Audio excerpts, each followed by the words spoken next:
주일을 앞두고 길과 진리 생명 되신 예수님, 이 복음의 가장 기본적인 말씀을 전하려고 합니다. 여러분, 전도주일은 저번에도 제가 말씀드렸다시피 다른 사람 살리기 전에 내가 먼저 사는 주일이 전도주일이 되어야 할 줄 믿습니다. 이번 기회를 통해서 내 안에 생명이, 복음이, 구원의 즐거움이 내 안에 먼저 넘칠 때에 하나님께서 새 가족을 보내어 주실 것입니다. 우리가 전도는 우리가 어떻게 할 수 있는 것이 아니고 찾아가서 초청은 하겠지만 그분들의 마음을 열어주시는 것은 우리 성령 하나님이기 때문에 내 속에 먼저 복음이 충만하고 생명이 충만하고 구원의 기쁨이 먼저 충만한 한 주간 되기를 소망합니다. 여러분, 질문을 던져 보겠는데요. 여러분 마음속으로 한번 답을 해보시기를 바랍니다. 인류 역사상 가장 위대한 서성은 누구일까요? 한 명을 말하라면 여러분은 누구를 떠올리시나요? 수천 년의 역사 가운데 가장 지혜롭고 용기 있고 선하고 감화 감동을 주며 인류에게 지금까지도 가장 선한 영향력을 끼친 사람은 누구일까요? 그를 알고 나면 그의 희생과 섬김 앞에 늘 고개가 숙여지고 그의 온유함과 겸손함이 무엇인지를 알면 진정으로 그를 닮아가기를 원하고 지금도 그를 따르는 모든 사람들의 삶을 계속 아름답게 변화시키는 그런 사람이 있다면 그는 과연 누구일까요? 그로 인하여 여성과 아이들의 인권이 올라가고 세상이 평등한 세상이 되었으며 그로 인하여 노예제도가 폐지되고 아동복리법, 노동법 같은 법들이 일어나고 그로 인하여 아름다운 문학과 예술이 발전하며 사상과 철학을 발전시키게 된 그런 사람이 있다면 그는 과연 누구일까요? 지금도 사람들의 마음에 살아계셔서 사람들의 심령을 지금도 변화시키고 죄인들을 회개시켜 영원한 소망과 가치를 붙잡고 살게 만들며 어떤 경우에도 낙심하지 말고 포기하지 말며 살아가야 할 분명한 인생의 표대를 붙들게 하는 그런 분이 있다면 그는 과연 누구일까요? 더 나아가서 이 세상의 삶이 전부가 아니라고 죽음이 끝이 아니라고 하나님께 나아가는 길이 있다고 영생에 들어가는 길이 있다고 우리의 남은 생애가 몇 년 될지 알지 못하지만 지금보다 더 멋지게 영광스럽게 아름답게 소망 가운데 살 수 있다고 지금도 날마다 우리를 격려하시고 위로하시고 붙들어 끌고 다니시는 분이 있다면 그분은 누구일까요? 예수 그리스도라고 외치고 싶은데 답답하셨죠? 다름 아닌 우리 구주 예수 그리스도이십니다. 전도주의를 앞두고 먼저 저와 여러분에게 이 분명한 믿음과 확신이 충만하기를 소망합니다. 전도주의는 내가 먼저 살아야 합니다. 내 영이 먼저 춤추고 내 속에 구원의 즐거움이 먼저 넘쳐야 진짜 천국잔치, 복음잔치가 되는 것입니다. 오늘은 요한복음 14장 6절 말씀을 중심으로 길과 진리 생명 되신 예수님 가장 기본적인 복음의 말씀을 전하고자 합니다. 여러분, 오늘 본문 우리 다 같이 한 번 더 읽어볼까요? 같이 읽겠습니다. 예수께서 이르시되 내가 곧 길이요 진리요 생명이니 나로 말미암지 않고는 아버지께로 올 자가 없느니라. 아멘. 이 말씀이 나오게 된 배경이 있습니다. 예수님이 십자가에 못 박히시기 전날 밤에 제자들에게 마지막 강론을 하십니다. 그래서 요한복음 13장에서 16장까지 말씀은 마지막 다락방 강화다, 강론이다 그렇게 말을 하죠. 특별히 요한복음 13장을 보면 예수님이 이런 말씀을 하십니다. 내가 잠시 너희와 함께 있지만 내가 곧 떠날 것이다. 내가 떠나는 것이 너희에게 유익하다. 왜냐하면 보혜사 성령이 오셔야 하기 때문이다. 이 말씀은 사실은 제자들이 이해를 못합니다. 그 당시에는. 그래서 베드로가 묻지요. 요한복음 13장 36절에 보면 시몬 베드로가 이르되 주여 어디로 가시나이까? 예수께서 대답하시되 내가 가는 곳에 너가 지금은 따라올 수 없으나 후에는 따라오리라. 너가 지금은 따라올 수 없지만 조금 있으면 너가 따라오리라. 이중적인 해석이죠. 십자가의 길로 따라오리라. 그리고 영원한 생명의 길 아버지께로 천국으로 따라오리라. 그리고 14장에 와서는 이 말씀을 하시죠. 너희는 마음에 근심하지 말라. 하나님을 믿으니 또 나를 믿어라. 내 아버지 집에 거할 곳이 많도다. 그렇지 않으면 너희에게 일렀으리라. 내가 너희를 위하여 거처를 예비하러 가노니 가서 너희를 위하여 거처를 예비하면 내가 다시 와서 너희를 내게로 영접하여 나 있는 곳에 너희도 있게 하리라. 우리는 이 말씀이 무슨 말인지 다 압니다만 그 당시 제자들은 이 말씀을 이해를 못했습니다. 이때에 도마가 질문을 하죠. 5절에 보면 도마가 이르되 주여 주께서 어디로 가시는지 우리가 알지 못하거늘 그 길을 어찌 알겠사옵나이까. 도마는 궁금하면 못 참는 성격으로 보입니다. 질문을 많이 하죠. 바로 이때에 예수님이 하신 말씀이 오늘 본문입니다. 내가 곧 길이요 진리요 생명이니 나로 말미암지 않고는 아버지께로 올 자가 없느니라. 그때는 몰랐지만 부활해 주신 주님을 목격하고 성령이 임하여 영안을 활짝 열어주시니 이 말씀들이 비로소 이해되고 믿어지는 것이. 오늘은 예수님 길, 진리, 생명이 되신다는 가장 이 복음적인 기본적인 말씀으로 우리가 다시 한번 영이 무장되는 이 시간 되기를 원합니다. 첫째로 예수님은 길이십니다. 이 길은 하나님께로 가는 길입니다. 영원한 생명으로 가는 길입니다. 죽음을 뛰어넘고 영원한 제3을 얻어 영원한 나라, 생명의 하나님의 나라로 가는 길입니다.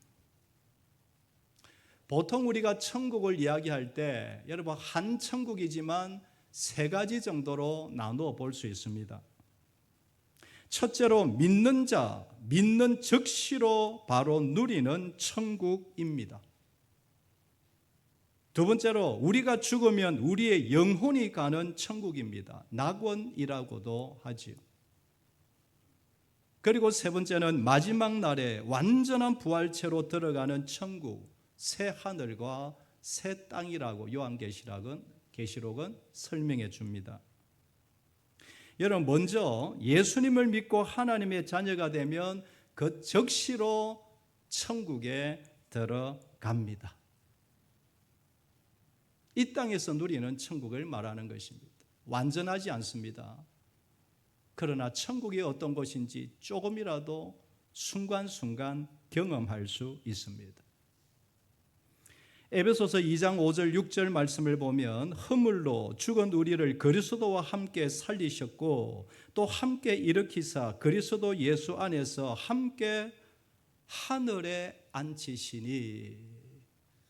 예수님을 믿는 순간 내 옛사람은 죽고 예수님과 함께 더불어 살아났습니다. 언제요? 예수님을 믿는 순간. 예수님을 믿는 순간 그와 즉시로 천국에 앉아있는 천국 시민이 됩니다. 예수님을 믿는 즉시로 생명책에 그 이름이 기록되며 천국 시민이 된다는 것입니다. 여러분은 예수님을 구주로 믿으십니까? 그러면 즉시로 믿는 즉시로 천국에 앉아있는 자가 됩니다. 어제도 어느 분과 이야기하다가 요즘 정세가 어수선해서 미국 비자가 잘 안 나온다 그러죠. 받아 놓아도 아틀란타 공항에서 입국 거절을 당하고. 여러분 평상시 같으면 대사관에서 영사 도장이 꽝꽝 지키고 비자가 딱 나오고 비행기 티켓까지 준비가 되면 이미 마음은 어디에 가 있습니까? 미국에 가 있죠. 오늘 저녁이든 내일이든 마음만 먹으면 가는 것 아니겠습니까? 마찬가지로 예수를 구주로 믿고 성령이 우리 속에 임재하는 그 순간에 우리는 천국에 앉아있는 자들이 된 줄 믿습니다. 이 확신이 있어야 하는 것입니다. 둘째는 우리의 육신이 죽으면 우리의 영혼이 천국으로 곧바로 갑니다. 육신이 죽으면 우리의 영혼이 어떻게 되느냐? 고민할 필요 없습니다. 그 영혼은 낙원이라는 천국에 들어갑니다. 즉시로. 누가복음 23장 43절에 예수께서 이르시되 내가 진실로 내게 이르노니 오늘 너가 나와 함께 낙원에 있으리라 하니라. 이 강도에 대해서 기록은 없지만 평생을 나쁜 짓 강도짓 하다가 마지막 십자가 처형을 받고 죽어갑니다. 마지막에서 예수님이 하나님이시요 구주이신 줄 알고 주님 제가 믿습니다. 그렇다면 너는 오늘 저녁에 너는 나와 낙원에 함께 있을 것이다. 그러므로 믿으면 그 사람이 죽으면 즉시로 그 영혼은 육신은 땅에 있을지라도 영혼은 낙원에 갑니다. 반대로 믿지 않는 사람의 영혼은 육신은 죽으면 땅에 있겠지만 그 영혼은 즉시로 지옥의 음부에 내려가는 것입니다. 사람이 죽으면 그 영혼은 어떻게 될까? 아무리 여러분 이리저리 찾아봐도 정확하게 알려주는 곳이 없고 여기저기 힌트가 있는데 그 말로 세상 사람들이 이런저런 이야기를 하죠. 죽은 사람의 영혼이 구천을 돈다 이런 말 들어보셨을 겁니다. 그 영혼들이 귀신이 된다 이런 말들은 미신이죠. 유교나 도교에서 구천이라는 이 하늘을 높은 하늘, 영적인 세계로 보는 것입니다. 그러니 민간 신앙에서 떠도는 이야기들이 한이 맺혀 죽은 사람의 영혼, 그 영혼이 안식을 누리지 못하고 구천을 떠돈다 그렇게 보는 것이죠. 그래서 그 영혼 달래기 위해서 뭘 합니까? 제사도 드리고 굿도 하고 여러 가지 일들을 하는 것이. 제발 우리를 해하지 말라고. 그러나 성경은 분명히 말씀합니다. 사람이 죽으면 그 즉시로 영혼은 어디 갑니까? 천국으로, 낙원으로, 지옥으로, 음부로 들어갑니다. 그리고 세 번째 우리가 생각할 천국은 우리 주님이 재림하시는 날에 들어가는 완전한 천국입니다. 예수님처럼 완전한 부활체가 되어서 변모하여 들어가는 그 천국입니다. 요한복음 5장의 말씀에 보면 이를 놀랍게 여기지 말라. 무덤 속에 있는 자가 다 그의 음성을 들을 때가 오나니 선한 일을 행한 자는 생명의 부활로 악한 일을 행한 자는 심판의 부활로 나오리라. 착한 일, 좋은 일이 기준이 아니라 하나님께 속했느냐 이 말이지. 사도행전 24장 말씀에도 그들이 기다리는 바 하나님께 향한 소망을 나도 가졌으니 곧 의인과 악인의 부활이 있으리라 함이니라. 성경은 그날이 되면 주님이 재림하시는 나팔 소리가 들리는 그날이 되면 이 땅의 모든 사람들이 다 부활할 것이다. 믿는 사람이건 믿지 않는 사람이건 다 부활할 것이다. 믿는 사람은 낙원에 있는 영과 부활한 육체가 합쳐 영원한 부활체가 되어 하나님의 생명의 심판대 앞에 천국 잔치 앞에 서게 될 것이고, 믿지 않는 사람들도 부활하지만 그 음부에 있는 영혼과 영원한 부활체가 되어 불못으로 영원한 심판대 앞에 서게 될 것이다 이 말인 것입니다. 우리가 모르는 바 아닌 이 말씀을 왜 다시 저에게 여러분에게 전합니까? 기억나는 사람이 있으면 내 속에 복음이 충만하여 눈물이 충만하여 애탐이 충만하여 가서 한번 손을 잡고 복음 앞에 초청하자 이 말인 것이죠. 그러므로 저와 여러분의 최고의 관심은 바로 그날 하늘의 나팔 소리가 들리는 그날 우리 주님이 다시 오시는 재림의 그 날이 되어야 할 줄 믿습니다. 우리가 지금 공부를 하든 사업을 하든 무엇을 하든 열심히 살아가지만 우리가 잊지 않고 순간순간 기억해야 할 것은 우리 주님이 재림하시는 그날, 오늘 밤일 수 있고 내일일 수 있고 10년 후 100년 후 언제인지는 모르지만 반드시 머지않아 주님이 오시는 그날입니다. 사랑하는 여러분, 그날을 향하여 가는 길, 우리 구주 예수님이 그 길이 되심을 믿습니다. 여러분, 한 주간 이 믿음이 우리에게 충만할 때 이 은혜가 주변으로 흘러가게 될 줄 믿습니다. 두 번째로 예수님은 진리가 되십니다. 진리는 변하지 않는 것입니다. 사라지지 않는 것입니다. 우리 인생들을 영원히 행복하게 하는 그것이 바로 진리입니다. 모든 지혜자들과 선구자들이 이 진리를 찾고 찾아다녔습니다. 이 땅에 영원히 변하지 않는 것이 있을까? 우리 사람들을 행복하게 만드는 것이 있을까? 그러나 아무리 찾아도 그들은 찾을 수가 없었습니다. 진리는 거짓이 없습니다. 조금의 어두움도 없습니다. 그림자도 없습니다. 항상 진실됩니다. 조금의 어두움이나 그림자 없는 그런 인생이, 그런 가치가, 그런 진리가 이 땅에 있을까요? 여러분, 거짓 없는 사람, 거짓 없는 서성, 위대한 성인군자, 정말 깨끗한 그런 성인군자가 이 땅에 있을까요? 그런 사람이 있을까요? 여러분, 다른 사람 예를 들 필요 있고, 여러분 앞에 서 있는 오 목사, 여러분, 오 목사 거짓이 있을까요? 없을까요? 오 목사 거짓말 할까요? 안 할까요? 여러분, 이제 조심해서 말씀을 안 하시는데, 여러분이 아시는 오 목사보다 여러분이 제 속에 들어와 보면 실망할 겁니다. 오 목사도 거짓말하네. 오 목사도 어둠이 있네. 여러분, 이 땅에 거짓 없는 사람 한 사람도 없습니다. 공자, 석가, 소크라테스, 플라톤, 마호메트, 플라톤 다 사람들이 좋아하고 존경하는 인물들 아닙니까? 이들도 진리를 찾았습니다. 그런데 진리를 찾을 수가 없었습니다. 논어에 나오는 이 인편을 보면 공자에게 어느 날 제자가 와서 질문을 진지하게 합니다. 스승님, 진리가 무엇입니까? 그때 공자가 솔직하게 말합니다. 조문도 석사가이라. 조문도, 아침에 도를 들으면, 아침에 진리를 깨달으면 저녁에 죽어도 좋다. 이 땅에 진리를 찾아보았는데, 평생 진리를 연구했는데 진리가 뭔지 아직 모르겠다, 이 말이지.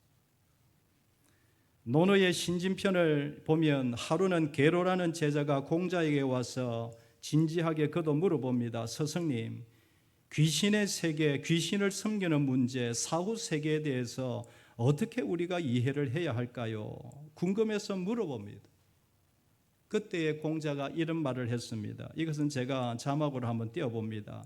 미능사인 언능사귀요 미지생 언지사라. 사람 일도 제대로 모르는데 귀신 세계를 내가 어찌 알겠느냐? 이 땅의 일들도 내가 다 알지를 못하는데 어떻게 죽음 이후에 사후 세계를 내가 논할 수 있단 말이냐? 공자 참 솔직한 분입니다. 존경할 수밖에 없는 분이죠. 석가는 탐욕을 버려라, 마음을 비우라는 것들을 강조했죠. 자신의 욕정을 버리면 고통이 사라질 것이라고 평생을 강조했습니다. 그런데 구원의 문제는 너희들이 이루라, 내가 어찌할 수 없다 말했습니다. 대반 열반경이라는 불교 경전을 보면 그가 죽기 전에 제자들 앞에 이런 말을 했습니다. 구원이라는 것은 누가 대신, 열반은, 구원은 누가 대신 이루어 줄 수 있는 게 아니다. 너희 스스로 구원을 이루라, 솔직했습니다. 마음에 터는 나의 죄를 씻기 위하여 무릎이 닳도록 기도했다. 그렇게 고백합니다. 하디스라는 꾸란과 같은 경전이 있는데 거기에 용서받기 위해 내가 밤새도록 발이 부르틀 정도로 기도했다라고 고백합니다. 내가 용서받기 위해서 발이 부르틀 정도로 엎드려 무릎을 꿇고 간절히 용서를 위해 기도했다. 그도 죄인이었다 이 말입니다. 소크라테스는 나는 내가 모른다는 것을 안다. 내가 아는 것은 내가 모르는 게 너무 많다는 것을 내가 안다. 아무리 찾아도 진리가 보이지 않으며 찾을 수가 없었다라는 거죠. 그럼 당연하지요. 진리는 사람이 어떻게 만들어내는 것이 아니라 하나님이 주시는 것이 진리이기 때문에 그런 것입니다. 하나님이 열어주셔야 되는 것입니다. 우리에게 영원한 생명과 자유함을 주시는 영원한 진리, 오직 예수 그리스도 외에는 없는 줄 믿습니다. 이 믿음이 내 속에 얼마나 꽉 차 있느냐. 마지막 한 가지는 예수님은 생명이십니다. 이 생명은 원어로 조의 영원한 생명을 말합니다. 100년 살지 못하는 육신의 생명도 귀하지만 그와 비교할 수 없는 영원한 생명은 더 귀하죠. 이 땅에 70년, 80년 밖에 누릴 수 없는 이 육신의 생명과 비교할 수 없는 영원한 생명이 있다는 것입니다. 이 땅의 모든 성인군자, 모든 왕들, 모든 종교 지도자들은 이 영원한 생명을 찾고 찾다가 발견하지 못하고 다 이 세상을 떠나고 죽었습니다. 그러나 저와 여러분에게는 영원한 생명으로 계신 우리 구주 예수님이 계신 줄 믿습니다. 예수님은 지금도 살아계신 창조주 하나님이십니다. 우리 예수님은 죽음을 향하여 사망아 물러가라고 책망하시는 분이십니다. 우리 예수님은 죽은 자를 향하여 잔다 잔다 일어나라 얼마든지 일으키실 수 있는 살아계신 하나님이십니다. 우리 예수님이 지금도 살아계셔서 선포하십니다. 내가 길이요 진리요 생명이니 나로 말미암아야 나를 통하여 영원한 하늘나라 천국 생명의 나라 올 수가 있느니라. 예수님이 요한복음 14장에서 이것을 강조하죠. 2절에 보면 내 아버지 집에 거할 곳이 많도다. 그렇지 않으면 너희에게 일렀으리라. 내가 너희를 위하여 거처를 예비하러 가노니. 3절에 보면 가서 너희를 위하여 거처를 예비하면 내가 다시 와서 너희를 내게로 영접하여 나 있는 곳에 너희도 있게 하리라. 저도 우리도 이 약속의 말씀 붙잡고 오늘을 살아가며 내일을 꿈꾸며 주 안에서 소망 가운데 살아가는 하나님의 백성들이 된 줄 믿습니다. 말씀을 마무리합니다. 전도주일을 한 주간 앞두고 사랑하는 여러분, 저와 여러분의 심령 속에 이 믿음과 확신이 충만하기를 원합니다. 이 확신으로 가족을 초청하고 이웃들을 초청하기를 원합니다. 내가 이 확신이 없다면 주여 내 속에 이 생명의 확신, 구원의 즐거움을 더해달라고 기도하시고, 확신이 있는 분들은 순종하는 마음으로 누구든지 찾아가서 복음 앞에 초청하는 생명이 넘치는 이 복된 한 주간 되기를 주의 이름으로 축복합니다. 말씀을